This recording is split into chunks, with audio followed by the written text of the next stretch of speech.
সুন্দর করা। আমাদের চিন্তাভাবনার সংকীর্ণতাই আমাদের মধ্যে ভেদাভেদ গড়ে তোলে। যখন আমাদের চিন্তাভাবনা বলিষ্ঠ হয়, চিন্তাভাবনার যখন প্রসারতা ঘটে, বিদ্যার দ্বারা, শিক্ষার দ্বারা আমরা সেটা গড়ে তুলি। তো আপনারা সবাই আছেন এখানে, লেকচারার্স অ্যাসোসিয়েশন, এখানে সবাই উলমা, সবাই আপনারা গুরুস্থানীয়। এই সমস্ত সমাজকে আমাদের দায়িত্ব নিতে হবে। এই ভারতীয় সমাজকে এই শিক্ষার দ্বারা, বিদ্যার দ্বারা আস্তে আস্তে আমরা গড়ে তুলব। ভারতবর্ষ এখন দুর্বল নয়, এটা সমস্ত বিশ্বই স্বীকার করে। আজকে গাড়িতে আস্তে আস্তে ডক্টর অরুণজ্যোতি ভিক্ষুর সাথে এই নিয়ে আলোচনা হচ্ছিল যে ভারতবর্ষ দুর্বল নয়, ভারতবর্ষ আবার ঘুরে দাঁড়িয়েছে। ভারতবর্ষ অনেক দিন পরাধীন ছিল। পরাধীনতার মূল কারণ কি? স্বামী বিবেকানন্দ তিনি কষ্টের সাথে বলেছিলেন যে ভারতবর্ষের এই দৈন্যতার কারণ কি? তার কারণ ভারতবর্ষ, এই সনাতন ভারতবর্ষে আমাদের যে শিক্ষা, যে সংস্কৃতি, তা আমরা হারিয়ে ফেলেছি। কিছু সাধু সন্ত, কিছু মহাপুরুষ হয়তো বনে জঙ্গলে গুহায় তারা তপস্যা করেন, তারা সেই শিক্ষাটা জানেন, তারা এই রহস্যবিদ্যা জানেন, কিন্তু সাধারণ সমাজ অজ্ঞ, তারা জানেও না। তাই স্বামীজি বলেছিলেন, স্বামীজির স্বপ্ন ছিল, স্বামীজি বলেছিলেন যে বনের বেদান্ত ঘরে ঘরে ছড়িয়ে পড়ুক। স্বামী বিবেকানন্দ যখন এসেছিলেন তখন ভারতবর্ষ ছিল পরাধীন। এই পরাধীন ভারতবর্ষকে স্বাধীন করবে। আবার স্বামীজির স্বপ্ন ছিল যে বিশ্বগুরু, ভারতবর্ষ হবে আবার বিশ্বগুরু। বিশ্বগুরু বলতে বলেন যেখানে শিক্ষা, যেখানে মানবতা, সেই আলোটা জ্বালাতে হবে। সেই আলোটা কোথায়? বলছে সেই আলোটা, ওই পীর সাহেব বলছিলেন হীরের গল্প, বলেন হীরেটা কোথায়, সেই আলোটা কোথায়? আমারই হৃদয়ে আছে, আমাদেরই হৃদয়ে আছে। সে শুধু চাপা পড়ে আছে। আমাদেরকে শুধু ভুল বোঝানো হয়, আমাদেরকে বলা হয় তোমার কিছু নেই, তোমাকে সবাই চেপে ধরছে, তোমাকে সবাই খেয়ে ফেলবে। সত্য নয়। বলে যখন কেউ বলে উঠে দাঁড়াও, তাকিয়ে দেখো, আমার গুরু, আমার ভগবান বলতেন দেখবি মানুষ সবসময় বলবে তোকে ভয় দেখাতে আসবে। সে রাজনীতির নামেই হোক বা ধর্মের নামেই হোক, মানুষ শুধু ভয় দেখায়, বলে আসো দেখো তোমাকে সবাই চেপে ধরছে, তোমার থেকে সব ছিনিয়ে নেবে। বলে কেউ কারুর থেকে কিছুই ছেনাতে পারবে না। তুমি ঘরের বাইরে বেরিয়ে আসো, মাথা তুলে তাকিয়ে দেখো, দেখবে খোলা আকাশ তোমাকে স্বাগত জানাচ্ছে। বলে এটা সত্য। আর সত্য কি? বলে সাধারণ মানুষকে যদি বলি এই কথা, বলে এত বেশি দুর্বলতা যখন থাকে, মানুষ যখন বারবার সেই দুর্বলতার কথাই শোনে যে তোমার কিছু নেই, তোমাকে সবাই গ্রাস করবে, তোমার থেকে সবাই ছিনিয়ে নিচ্ছে, তুমি সবসময় শোষিত হচ্ছ, তখন কি হয়? দুর্বল মানুষ সেটাই বিশ্বাস করে। শক্তিশালী মানুষ কি বিশ্বাস করে? বলে নিজের ক্ষমতার উপরে বিশ্বাস করে, নিজের আত্মশক্তির উপরে বিশ্বাস করে, নিজের বিদ্যা শিক্ষার উপরে বিশ্বাস করে। বলে সেই জন্য কি বলেন, গুরুকে আদর্শ হতে হয়। গুরু হচ্ছে সেই প্রজ্বলিত প্রদীপের মতন, যে প্রদীপ নিজে জ্বলে দেখাচ্ছেন যে দেখো আমি একা দাঁড়াতে শিখেছি, নিজের পায়ে দাঁড়াতে শিখেছি। প্রকৃত ধর্ম কি? প্রকৃত ধর্ম আমাদেরকে নিজের পায়ে দাঁড়াতে শেখায়। বলে নিজের পায়ের উপরে দাঁড়াও, নিজের আত্মবিশ্বাসে বলিয়ান হও। পৃথিবীতে কেউ নেই তোমার মধ্যে বিভেদ আনে, তোমাকে শোষিত করে। তুমি যদি নিজে শোষিত হতে না চাও, তবে কেউ তোমাকে শোষণ করবে না। আজকে ভারতবর্ষকে যদি ভালো করে দেখি, আমি যদি সনাতন সমাজের কথাই বলি, আপনারা সবাই তো সবার সাথেই মেশেন, দেখবেন সনাতন সমাজে কেউ ধর্ম নিয়ে মাথা ঘামায় না। সবার বাড়িতে হয়তো একটা ঠাকুরের ফটো আছে, কি ঠাকুরের মূর্তি আছে, সবাই হয়তো মন্দিরে যায়, কিন্তু বাস্তব হচ্ছে আমাদের বৃহত্তর সনাতন সমাজ কোনোদিনই ধর্ম নিয়ে কেউ মাথা ঘামায় না। কেউ ভাবেও না আমি হিন্দু কি ও মুসলমান, কারুর সেই ভাবনা নেই। ভাবনাটা কি থাকে? বলে সাধারণ সমাজকে শিক্ষার আলো, বলে আমরা সবসময় শিক্ষার উপরে জোর দেই, বিদ্যার উপরে জোর দেই। বলে শিক্ষিত হও, প্রকৃতই শিক্ষিত হও, প্রকৃতই মানুষ হও। ধর্ম আমাদের কি করে? মানুষ হতে সাহায্য করে।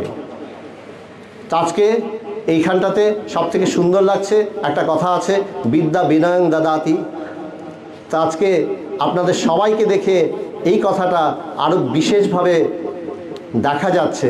তো আমার ভীষণ ভালো লাগছে এই এনভায়রনমেন্টটা। আমি অজল সাহেব এবং সবাইকে, আপনাদের সবাইকে আমি বিশেষ বিশেষ ধন্যবাদ জানিয়ে শেষ করছি। অনেক অনেক ধন্যবাদ স্বামীজিকে, তিনি আমাদের অনেক মূল্যবান কথা বললেন এবং আমাদের মাথায় রাখতে হবে যে সমস্ত দিক নির্দেশনা স্বামীজি আমাদেরকে দিলেন। আমরা স্বামীজিকে পেয়ে অনেক অনেক আনন্দিত। তো এখন আমরা পেয়েছি আমাদের মাঝে, আগেই বলেছি, যিনি একেবারেই মানুষের কাছে সর্বনন্দিত, যিনি মানুষের কাছে, যিনি কাছের মানুষ, কাজের মানুষ, আমাদের সম্মানীয় এই রাজারহাট এলাকার, এই রাজারহাট বিধানসভার যিনি বিধায়ক, সম্মানীয় বিধায়ক স্যার তাপস চ্যাটার্জি মহাশয়কে সংবর্ধনা জানাচ্ছেন। আমাদের লেকচারার্স অ্যাসোসিয়েশন অফ বেঙ্গলের অবজারভার কুইজেদা মহিবুল্লাহ হুসাইনি ভাইজান এবং সাথে সাথে আমাদের অ্যাডভাইজার ডক্টর মৌলানা কারি জাবিদ সাহেব, দুজনা মিলেই সংবর্ধনা জ্ঞাপন করছেন আমাদের লেকচারার্স অ্যাসোসিয়েশন অফ বেঙ্গলের পক্ষ থেকে।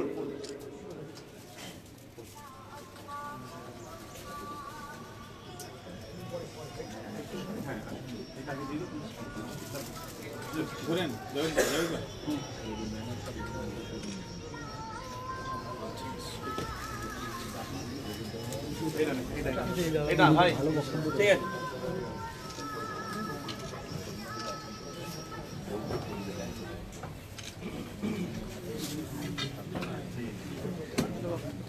এখন বক্তব্য আমরা শুনে নেব।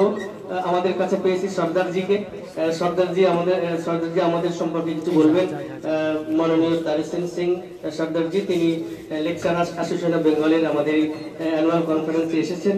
অতএব তাকে পেয়েছি, তার কাছ থেকে আমরা দুটি কথা শুনে নেব। सबसे पहले मैं आपके साथ फारसी में लिखी हुई, हमारे 10वें गुरु ने लिखी थी कुछ आयतें, वो आपके साथ शेयर करना चाहूँगा। उसके बाद मैं अपनी बात रखूँगा। कमाले करामात कायम करीम, रजा बख्शो राजक रिहाकुन रहीम, अमा बख्श बख्शिंदे ओ दस्तगीर, खता बख्श रोजी देहो दिल पजीर, शहनशाह खूबी देहो रहनमू के बेगुनो बेचूनो चू बेनू, न साजो न बाजो न फौजो न फर्श, खुदा बंद बख्शिंदे ऐशे अर्श, जहाँ पाक जबरस जहार जहूर, उजामी देहो हमचू हाजर हजूर। अता बख्शो पाक परवरदिगार, रही मस्त रोजी देहो हर दयार। मंच पर उपस्थित सभी सम्मानित धर्मगुरु, हमारे माननीय एमएलए साहब और हमारे अति सम्मानीय वाइजुल हक साहब, इस्सामुल हक साहब और सभी जितने भी मंच पर डिस्टिंग्विश्ड एंड डिग्निफाइड पर्सनालिटीज़ बैठी हैं, उन सबको मेरा सादर प्रणाम। और मंच के सामने उपस्थित सभी लेक्चरार्स, प्रोफेसर्स एंड स्कॉलर्स को भी मेरा नमस्कार और अब मैं आप सबका अभिनंदन करता हूँ। कोई इंसान भले ही किसी भी धर्म को मानता हो, मगर इंसान का सबसे पहला और बड़ा धर्म है आपसी भाईचारा।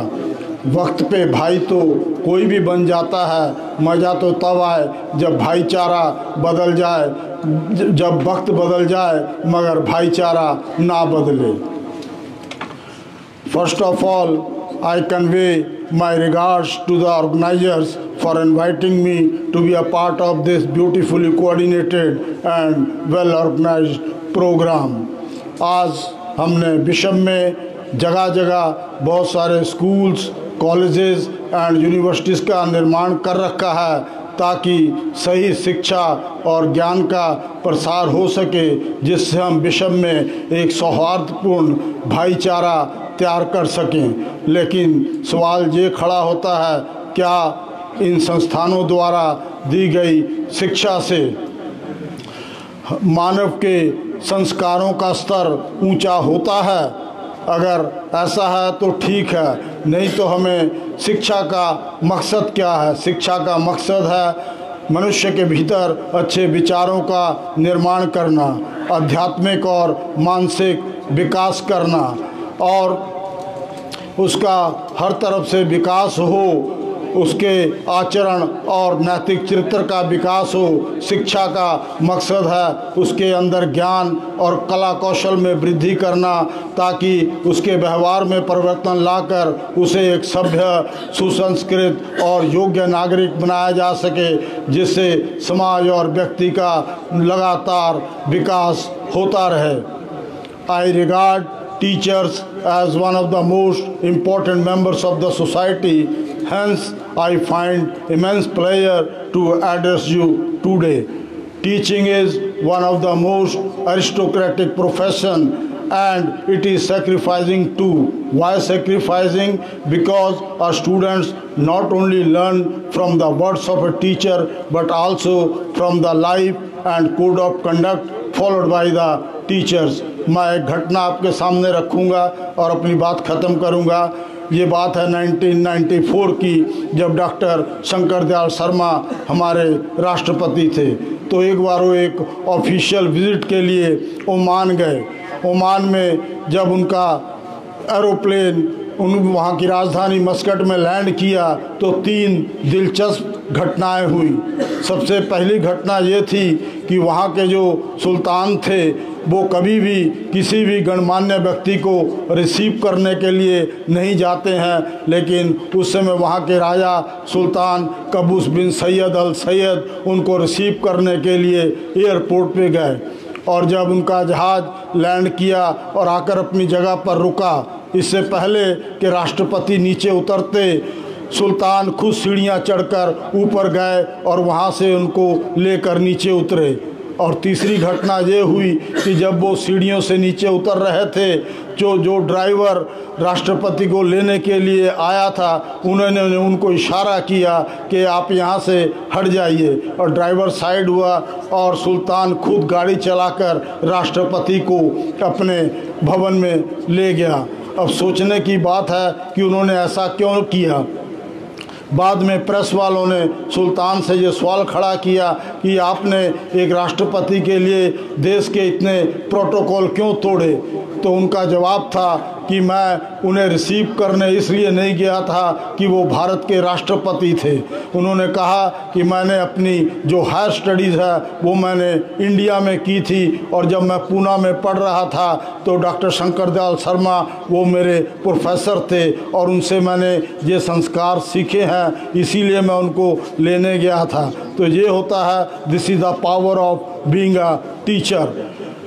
लास्ट बात कि आज जो देश के हालात हैं, सत्ता में जब जब अनपढ़ लोग बढ़ जाते हैं तो शिक्षा और परीक्षा दोनों बिकने लगते हैं।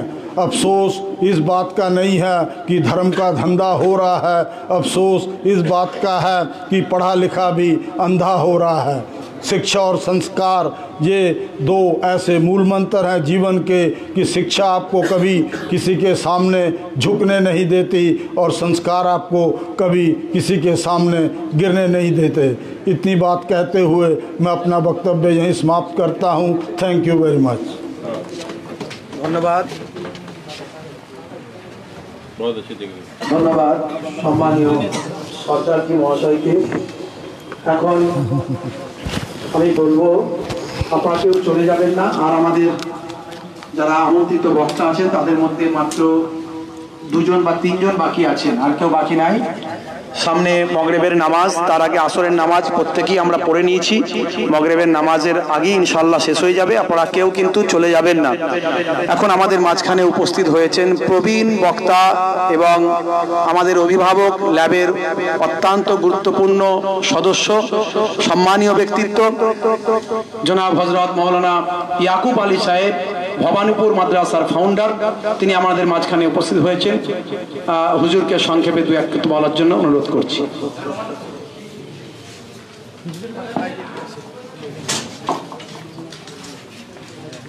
अस्सलामु अलैकुम नहमदुहु व नुसल्ली अला रसूलिहिल करीम अम्मा बाद। অনেক ওলামা হযরতরা আছেন এবং সর্বধর্মের বিভিন্ন বুদ্ধিজীবীরা অনেক কিছু বলেছেন। কিছু বলার নেই, তবে আমাদের একতাভাবে সম্প্রীতি বজায় রেখে যদি আমরা চলি, নিশ্চিত আমরা শান্তির সঙ্গে বসবাস করব। এটাই হলো আমার জীবনের বড় আশা। আমরা যেন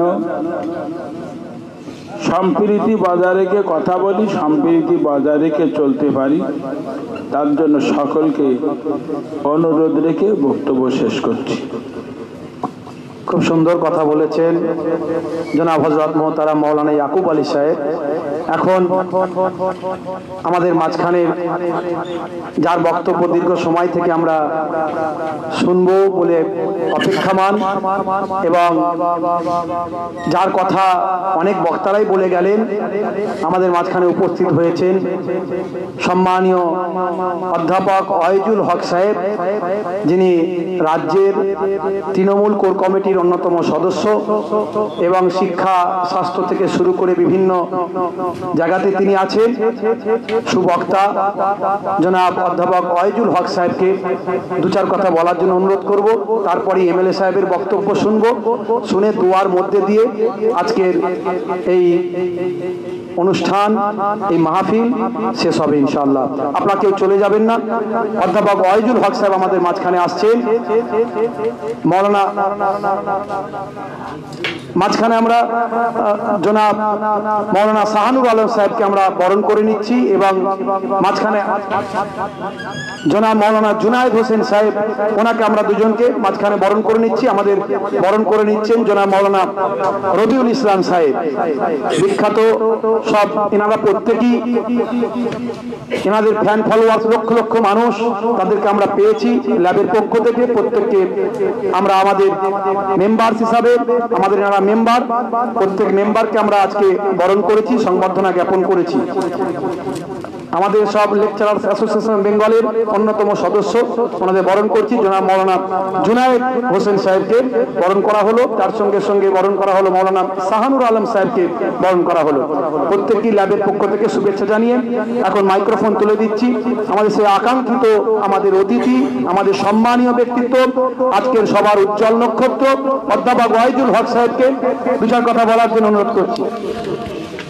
আউযু বিল্লাহি মিনাশ শাইতানির রাজিম। বিসমিল্লাহির রহমানির রহিম। আসসালামু আলাইকুম ওয়া রাহমাতুল্লাহি ওয়া বারাকাতুহু। পিছিয়ে পড়া মানুষ যারা, যাদের নিজের ঘর খুশির আলোয় ভরে উঠুক 19শে ডিসেম্বর। সংখ্যায় কম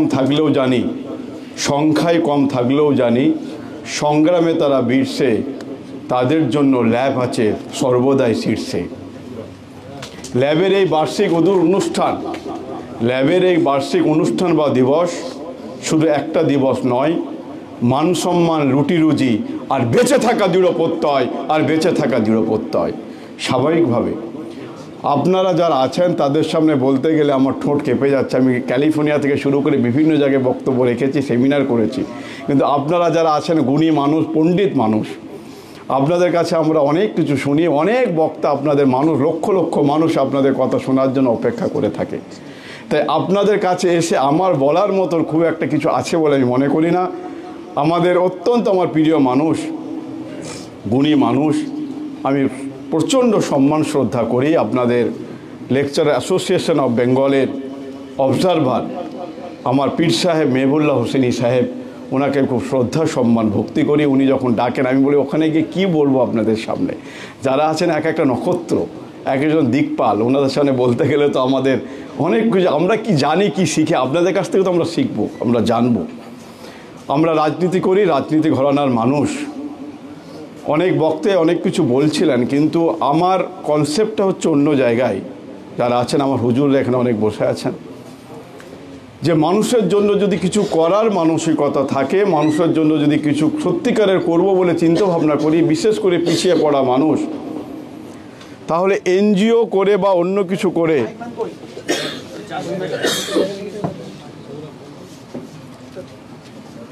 হয়তো আমরা তেমন কিছু করতে পারবো বলে মনে হয় না। ফেডারাল স্ট্রাকচার বা যুক্তরাষ্ট্রীয় কাঠামোতে যদি মানুষের জন্য কিছু করতে চায়, সততার সঙ্গে থেকে করতে চায়, তাহলে রাজনৈতিক প্ল্যাটফর্মকে বেছে নিতেই হবে। রাজনীতি নিয়ে অনেক কথা কয়েকজন বক্তা বললেন রাজনীতি ওই রাজনীতি অমুক তুমি হ্যান ত্যান, কিন্তু যদি রাজনীতিতে না আসতে পারি দেশ এগিয়ে যাবে না, জাতি এগিয়ে যাবে না, মানুষ আমরা এগিয়ে যেতে পারবো না। এটা স্বাভাবিকভাবে আমাদের সংবিধান আমাদের সে অধিকার দিয়েছে। আমি কয়েক কথা আপনাদের সামনে ক্ষমা চেয়ে নিয়ে বলবো, যদি আমি কিছু ভুল বলি আমাকে মাফ করবেন আপনারা, নিশ্চিতভাবে আমাকে আপনারা সংশোধন করে দেবেন। এই মঞ্চ আলোকিত করে আছেন আপনাদের এই ল্যাবের সভাপতি প্রেসিডেন্ট সাহেব মারুফ সাহেব, উনি উপস্থিত আছেন। অবজারভার যার কথা বললাম আমার পীর সাহেব মেহবুল্লাহ হুসেনি সাহেব, উনি উপস্থিত আছেন আমাদের এক ধার থেকে যদি আমি বলি ফাদার সঞ্জীব বাবু, উনি উপস্থিত আছেন। আমাদের অরুণজ্যোতি ভিক্ষু সাহেব, উনি আছেন। ডক্টর অত্যন্ত গুণী মানুষ, ভালো আমাদের সঙ্গে বহুদিনের সম্পর্ক। মহারাজ স্বামীজি আছেন, তাপসদা আছেন আমার অত্যন্ত কাছের মানুষ।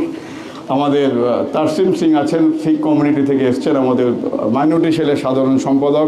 এহতাসমুল সিদ্দিকী সাহেব, আমাদের বিশপ ডক্টর শ্রীকান্ত দাস, এবং আমার সামনে যারা আছেন আমার আমি আপনাদের কাছে নতমস্তকে সবাইকে আমি সালাম শ্রদ্ধা এবং ভালোবাসা জানাচ্ছি। আর কিছুদিন পরে আমরা ইংরেজি ক্যালেন্ডার 2024কে বিদায় জানিয়ে 2025-এ পদার্পণ করব। আমি প্রত্যেককে অগ্রিম শুভ নববর্ষের শুভেচ্ছা, হ্যাপি নিউ ইয়ার জানিয়ে খুব সংক্ষেপে দু চার কথা আপনাদের সামনে বলবো, সময় খুব সংক্ষিপ্ত। লেকচারার অ্যাসোসিয়েশন অফ বেঙ্গল সঠিক সময়ে আত্মপ্রকাশ করেছে বলে আমি মনে করি। ভীষণ প্রয়োজন ছিল এইটার।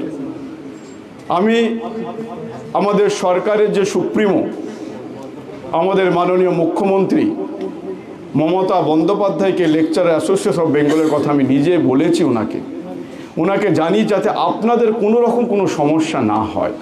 আপনারা বিভিন্ন রাতের মধ্য দিয়ে জলসা করতে যান, বক্তব্য রাখেন, যাতে আপনাদের কোনোভাবে কোনো অসুবিধা না হয়, যাতে সরকার সেই দিকটা দৃষ্টিপাত করে, লক্ষ্য রাখে। আমি দৃষ্টি করেছি, ওনাকে বলার চেষ্টা করেছি, এবং আমি খুব শীঘ্রই চেষ্টা করব লেকচার অ্যাসোসিয়েশন অফ বেঙ্গলের তরফ থেকে কিছু প্রতিনিধিকে ওনার সঙ্গে বসিয়ে দেওয়ার জন্য। আপনাদের যদি কিছু দাবি থাকে, ডিমান্ড থাকে, সরকারের কাছে যদি কিছু থাকে, আমরা নিশ্চিতভাবে আমাদের জানাবেন, আমরা সেটা যথাস্থানে পৌঁছে দেব। অনেকে অনেক কথা বলার চেষ্টা করেছিলেন, একজন অধ্যাপক বলার চেষ্টা করছিলেন, দাড়ি ফাড়ি ইত্যাদি নিয়ে বলছিলেন, খুব সুন্দর লাগছিল শুনতে। কিছু মানুষ আছে, এই মিডিয়া আছেন, এখানে মিডিয়া ভাইরা আছেন, সব মিডিয়া নয়, আমাকে অনেক কিছু ফেস করতে হয়। আজকে দেখবেন দাড়ি একটা ফ্যাশন হয়ে গেছে, অনেক মানুষ, বিভিন্ন ধর্মের মানুষ দাড়ি রাখছে। প্রশ্নটা সেই জায়গাটাই নয়, আলোচ্য বিষয় সেই জায়গাটাই নয়। প্রশ্নটা হচ্ছে, আমরা যখন বিভিন্ন জায়গায় সেমিনার করি, আমি কিছুদিন আগে যাদবপুর ইউনিভার্সিটিতে, এটা আপনাদের জানা দরকার, আপনাদের বলতে হবে, আপনার লেকচার অ্যাসোসিয়েশন বিভিন্ন জলসা করেন, আমি চাইবো আপনাদের মধ্য দিয়ে কথাটা বলার জন্য। এই কিছুদিন আগে আমি যাদবপুর ইউনিভার্সিটিতে সেমিনার করেছিলাম, আমরা 15 জন ডেলিগেটস ছিলাম, সেখান থেকে বিভিন্ন ইউনিভার্সিটি, লাহোর, ক্যালিফোর্নিয়া, হার্ভার্ড থেকে সেই সেমিনারে পার্টিসিপেট করেছিল। 3টে বিষয় ছিল, child labour, women education and development of এডুকেশনের উপরে টপিক ছিল। আমাদের কনভেনার যিনি ছিলেন, তিনি ছিলেন doctor Suranjan Das, x vice chancellor Jadavpur ইউনিভার্সিটির, উনি কনভেনার ছিলেন। যখন আমি বলতে এলাম যে আমাদের সময় ছিল 15 minute, child labour, women education, development of education, শিশু শ্রমিক, মেয়েদের শিক্ষার ব্যাপার, এডুকেশন কীভাবে ডেভেলপ করবে তার বিষয়ে আলোচনা ছিল। তো আমি যখনই দাঁড়ালাম, তখন এক ভদ্রলোক, যাদবপুর ইউনিভার্সিটির ইতিহাসের অধ্যাপক, তিনি দাঁড়িয়ে আমাকে বললেন, সাহেব আপনার একটা প্রশ্ন করব। আমি বলুন। আপনি উমেন এডুকেশন নিয়ে আলোচনা করছেন, মহিলাদের শিক্ষা নিয়ে আলোচনা করছেন, আপনাকে দুটো জিনিসের উত্তর দিতে হবে। আমি বলুন কি দিতে হবে। এইভাবে উনি আমাকে প্রশ্ন করলেন, আমাকে বিভ্রান্ত করার চেষ্টা করলেন যে আপনার ধর্মে, এই কোটটা করুন, আপনার ধর্মে মানে ইসলাম ধর্মে মেয়েদের কোনো স্বাধীনতা নেই। এই প্রশ্ন উনি আমাকে করলেন। দ্বিতীয় প্রশ্ন আমাকে করলেন, উনি বললেন, আমি বিভিন্ন হাদিস পড়েছি, মৌলানাদের কাছ থেকে জেনেছি, বিভিন্ন লোকের কাছে জেনেছি যে স্ত্রী যার সহধর্মিণী আমাদের আছে, তাদের কেন স্বামীর পায়ের তলায় বেহেশত বা জান্নাত হবে? তারা কি মানুষ নয়? মেয়েরা কি মানুষ নয়? মেয়েদের নিয়ে উনি প্রশ্ন করছেন আমাকে। আমরা এখানে প্রায় 500 জন বিভিন্ন দেশের মানুষ এসে উপস্থিত হয়েছেন। মানুষের কাছে ভুল বার্তা পৌঁছাবে। আমি সুরঞ্জনবাবুকে অনুরোধ করলাম, স্যার আমাকে 15 মিনিট সময়, আমাকে 10 মিনিট আরও টাইম বাড়িয়ে দিতে হবে, অ্যালোটেট করতে হবে, না হলে আমি এই প্রশ্নের উত্তর দিতে পারবো না। তখন উনি আমাকে বললেন, আমি ওনাদের বললেন যে স্যার ধৈর্য ধরে শুনবেন, কিন্তু এদিক ওদিক করবেন না। বলে বলুন। আমি ধরুন তর্কের খাতিরে ধরে নিচ্ছি অরুণজ্যোতি ভিক্ষুক, আপনি শুনুন মন দিয়ে কথাটা। আমি দেখুন তর্কের খাতিরে আমি ধরে নিচ্ছি আমার মেয়ে, আপনার মেয়ে ইংলিশ অনার্স নিয়ে সেন্ট জেভিয়ার্স কলেজে পড়ে, আমরা একই কমপ্লেক্সের মধ্যে থাকি, আমি ফার্স্ট ফ্লোরে থাকি, আপনি সেকেন্ড ফ্লোরে থাকেন, ধরে নেন তর্কের খাতিরে। আমার মেয়ে যখন কলেজে যাচ্ছে, আপনার মেয়েও কলেজে যাচ্ছে একসঙ্গে। আমার মেয়ে খুব সুন্দরভাবে সালোয়ার কামিজ পরে, গায়ে চাদর দিয়ে, মাথায় কাপড় দিয়ে আমার মেয়ে কলেজে যাচ্ছে। আর আপনার মেয়ে একটা হট প্যান্ট পরে, স্লিভলেস ড্রেস পরে একসঙ্গে দুজনে হাত ধরে ধরে কলেজে যাচ্ছে। রাস্তায় কিছু বকাটে ছেলেরা তো ঘোরাফেরা করে বসে, তারা আপনার মেয়েকে দেখলে কিন্তু টোনটিস কাটবে, আমার মেয়েকে দিয়ে সম্মান করবে। এটা থার্ড ওয়ার্ল্ড কান্ট্রির, তৃতীয় বিশ্বের কালচার, কৃষ্টি কালচার, সংস্কৃতি। এটাকে আমরা অস্বীকার করতে এখানে বসে কেউ পারবো না। এবার ধরুন, আমি জানি না এখানে ক্রাউডরা কী করে, আমাদের এখানে যখন আমার পরিবারের, আমার স্ত্রী বা আমার মায়েরা বা আমার বোনেরা বা আমার আপারা যখন কোনো অনুষ্ঠান বাড়িতে যায়, বিয়ে বাড়িতে যায় বা কোনো অনুষ্ঠানে যায়, তখন আমার বাড়িতে গাড়ি ফাড়ি নেই, ট্যাক্সি ভাড়া করতে হয় বা উবের বুক করতে হয়। তো তারা কি করে, ব্যাগের মধ্যে সোনা গয়না যেগুলো থাকে, অর্নামেন্টগুলো পরবে গিয়ে সেই বিয়ে বাড়িতে, তারা ব্যাগের মধ্যে সেগুলোকে ভরে নেয়। ভরে নিয়ে গিয়ে একটা কোনো ঘরে গিয়ে সেই অর্নামেন্টগুলো, সোনার গয়নাগুলো গলায় পরে বিয়ে বাড়িতে অ্যাটেন্ড করলো, করে আবার তারা যখন শেষ হয়ে গেল আবার খুলে ব্যাগে ভরে নিয়ে আবার বাড়িতে চলে এলো। তো উনি আমাকে বলছেন, স্যার যাদবপুর ইউনিভার্সিটির প্রফেসর, যে আপনি এসব বলছেন। আমি বলছি আপনার পয়েন্টে আসছে, ধৈর্য বলেছি না, ধৈর্য ধরে শুনতে হবে আপনাকে। আপনি প্রশ্ন করেছেন, করার অধিকার আপনার আছে, শোনার অধিকারও কিন্তু আপনাকে শুনতে হবে। তো আমাদের দেশে আমরা দেখেছি যে মেয়েরা যারা আছেন তারা কিন্তু সোনার সঙ্গে তাদের তুলনা করা হয়, আর ছেলেদের লোহার সঙ্গে তুলনা করা হয়। সোনা দেখি এদিক ওদিক পড়ে থাকলে সব ছিনতাই করে নেবে, চুরি করে নেবে। গলার দেখুন অনেক জায়গায় পেপারে পড়ে, ট্রেনের মধ্যে যাচ্ছে, কান থেকে দুলটাকে কেটে টেনে দিয়েছে, চুরি করে নিয়ে চলে গেছে। আর লোহা কি হয়, এদিক ওদিক ছড়িয়ে ছিটিয়ে থাকে, সেগুলো কেউ তাকেও না, কেউ দেখেও না। তো আমাদের দেশে মেয়েরা কিন্তু সোনা যে কোনো সময় ছিনতাই হয়ে যাওয়ার ভয় থাকে।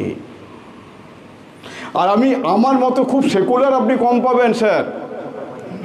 আমি বিভিন্ন জায়গায় যাই, বিভিন্ন অনুষ্ঠানে আমাকে যেতে হয়, সব ধর্মকে নিয়ে আমি লড়াই করি, সংগ্রাম করি, কথা তুলে ধরি। আপনি বললেন আমাদের ধর্মে মেয়েদের শুধু স্বাধীনতা নেই। স্যার আপনি যদি ইতিহাস পাতাটা ভালো করে পড়েন, ইসলাম ধর্মে কিন্তু মেয়েদের প্রথম স্বাধীনতা দিয়েছিল, যেটা অন্য কোনো ধর্ম দেয়নি। আমি দেখেছি, কোনো ধর্মকে ছোট করতে চাইছি না। সেই অনুষ্ঠানে কী হয়েছে সেই কথাটা আপনাদের সামনে তুলে ধরছি। আমি বলেছিলাম যে এমন সময়, একটা সময় ছিল স্ত্রীকে স্বামীর জ্বলন্ত চিতায় পুড়িয়ে মারা হতো। বিধবাকে দেখলে বলা হতো আজকে আমার দিনটা খারাপ যাবে। সেই জায়গা থেকে কিন্তু ইসলাম মেয়েদেরকে নিয়ে এসে স্বাধীন করেছে, তাদের স্বাধীনতা দিয়েছে। সব ধর্মকে সম্মান রেখেই আমি বলছি। আপনি দ্বিতীয় আমাকে প্রশ্ন করেছিলেন যে স্বামীর পায়ের তলায় তার সহধর্মিণী বা তার স্ত্রী বা তার ওয়াইফের জান্নাত কেন হবে? আপনি বললাম স্যার পরের লাইনটা পড়েননি, মায়ের পায়ের তলায় কিন্তু ছেলেদের জান্নাত।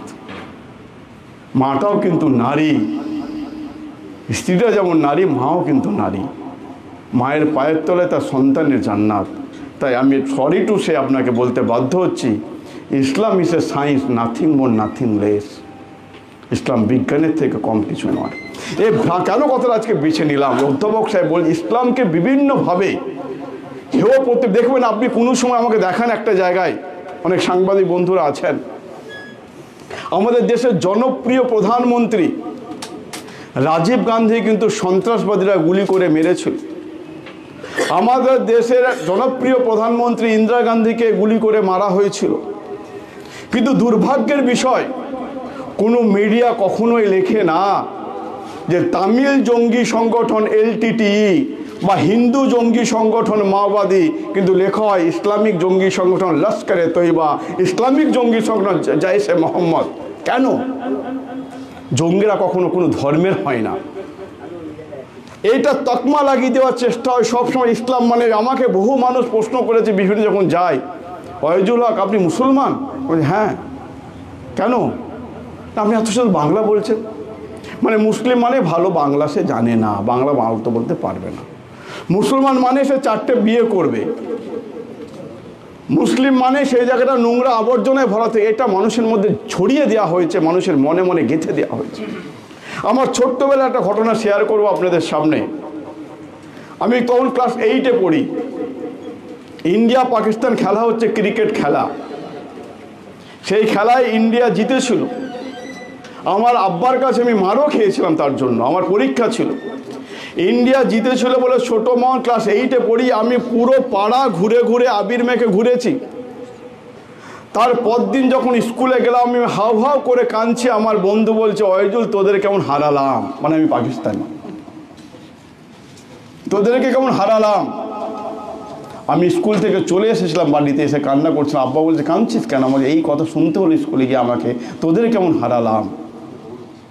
তো দুর্ভাগ্যের বিষয়, মানুষের মনের মনে গেঁথে দেওয়া হয়েছে ইসলাম মানে এই, ইসলাম মানে ওই, ইসলাম মানে সেই। আপনাদের উদ্দেশ্যে এই কথাটা আজকে বললাম, কোনো প্ল্যাটফর্মটাকে বেছে নিলাম। আপনারা সব জায়গায় একটা স্কলার, আপনাদেরকে এইভাবে বলতে হবে, মানুষের কাছে তুলে ধরতে হবে ইসলাম কি, ইসলাম কত বড় জায়গা ইসলামের দরজা দেওয়া হয়েছে। আমাদেরকে বিভিন্নভাবে হেয় প্রতিপন্ন করার জন্য বিভিন্ন জায়গায় বিভেদ লাগিয়ে দেওয়ার চেষ্টা করা হচ্ছে। ইসলাম মানে অমুক, ইসলাম মানে তুমুক, ইসলাম মানে সে। আমাদের প্রবীণ মানুষ ইয়াকুব সাহেব খুব দামি কথা বলে গেছেন এখানে। আমাদের মধ্যে ঐক্যবদ্ধতা কিন্তু বিরাট বড় জায়গা। আমার খুব দুর্ভাগ্যের বিষয় আমি বলতে বাধ্য হচ্ছে আপনাদের সামনে, গত পরশু দিন একজন দল আমাকে এসে বলছেন, কোথায় যাবেন আপনি? লেকচার অ্যাসোসিয়েশন বেঙ্গল আবার কি, গায়ে মাখে না, মুখে মাখে না, কী সব বললো। আমি যা বলার তাদেরকে বলেছি। মানে এখন থেকে শুরু হয়ে গেছে আপনাদের মধ্যে ভাঙন ধরানোর। আমি আপনাদের কাছে বিনীতভাবে সকলের কাছে হাত জোড় করে অনুরোধ করব, মারুফ সাহেব যারা সিনিয়র মানুষরা যারা আছেন, আপনারা কিন্তু ঐক্যবদ্ধভাবে এর কিন্তু বড় প্ল্যাটফর্ম, বড় জায়গায় যাবে বলে আমি মনে করছি। আমার দূরদৃষ্টি, আমার বিদ্যা বুদ্ধি দিয়ে আমি রিয়েলাইজ করতে পারছি নিশ্চিতভাবে এই লেকচার্স অ্যাসোসিয়েশন অফ বেঙ্গল একটা জায়গা কাটবে এবং আমার মনে হয় নতুন নবজাগরণ বাংলার মধ্যে সৃষ্টি করবে আগামী দিনে, যদি আমরা ঐক্যবদ্ধভাবে একতার সঙ্গে থাকতে পারি। বিভিন্ন মানুষ আছে যাদের এই ভালো কাজের মধ্যে থাকে না, তারা বিভিন্নভাবে উস্কানি দিয়ে খারাপ কাজের মধ্যে আমাদের মোটিভেটেড করে। সেদিন এক জায়গায় দেখছিলাম, এক ভদ্রলোক বলছিলেন যে হঠাৎ করে একটা লোক একটা মন্দির থেকে বেরিয়ে যাচ্ছে, রাগে বেরিয়ে যাবো, দূর এখানে আর পুজো করতে আমি আসবো না, এসব ফালতু জায়গা, নোংরা জায়গা, এখানে বলার কিছু নেই, খুব খারাপ কথা বলতে বলতে চলে যাচ্ছে। তখন একজন সন্ন্যাসী ডাকলেন, আমাদের মহারাজ স্বামীজির মতো একজন মানুষ, তাকে ডেকে বললেন, কি হয়েছে, তুমি রাগারাগি করছো কেন? বলছে এখানে ভালো করে পুজো করতে পারছি না, এত ডিস্টারবেন্স, এত কিছু আছে। তখন তিনি বললেন, তুমি এক কাজ করো তো বাবু, তোমার একটা গ্লাসে একটা পানি দিয়ে দিচ্ছেন, একটা প্লেটের মধ্যে রাখো, রেখে পুরো মন্দিরটাকে তুমি ঘুরে এসো, 1 ফুটা জল যেন পানি যেন না পড়ে, তোমাকে একটা ভালো পুরস্কার দেবো আমি। বলে এটা কোনো ব্যাপার হলো নাকি? সে মন দিয়ে ওটা পুরো মন্দিরটাকে প্রদক্ষিণ করে যখন এসে পৌঁছালো স্বামীজির কাছে, বললো, স্বামীজি দেখুন আমার 1 ফুটা জল কিন্তু এখান থেকে পড়েনি। তখন স্বামীজি বলছে, এত আওয়াজ হচ্ছে, এত চিৎকার হচ্ছে, কী করে ভুললে? আমি মন দিয়ে ঘুরেছি যাতে পানি না পড়ে, আপনাকে পুরস্কার নেব না? তখন মানে ঠিক তেমনই, তুমি যে মন দিয়ে প্রার্থনা করো, মন দিয়ে ঈশ্বরকে ডাকো, তাহলে নিশ্চিতভাবে কারোর কথা তোমার কানে আসবে না। তাই আমাদের মনোযোগ সহকারে ল্যাপটার পিছনে কে কি বললো না বললো, কে কি বললো, আমরা সেই দিকে দৃষ্টিপাত করব না। আপনারা যেভাবে সুন্দরভাবে অ্যাসোসিয়েট হয়েছেন, মারুফ ভাইরা আছেন, মেহবুল্লাহ সাহেব আছেন, এনায়েতুল্লাহ হোসেনি সাহেবরা, যারা আপনারা সকলে মিলে যেভাবে করেছেন এইটাকে আগিয়ে নিয়ে যান। নিশ্চিতভাবে আপনাদের বলবো, আমি আপনাদের সঙ্গে যদি আমার প্রয়োজন হয় আপনাদের সঙ্গে নিঃশর্তভাবে আপনাদের সঙ্গে থাকবো এবং আপনাদের আঁকড়ে ধরে থাকবো। ল্যাবকে কিন্তু আমি ছাড়বো না, থাকবো আপনাদের সঙ্গে।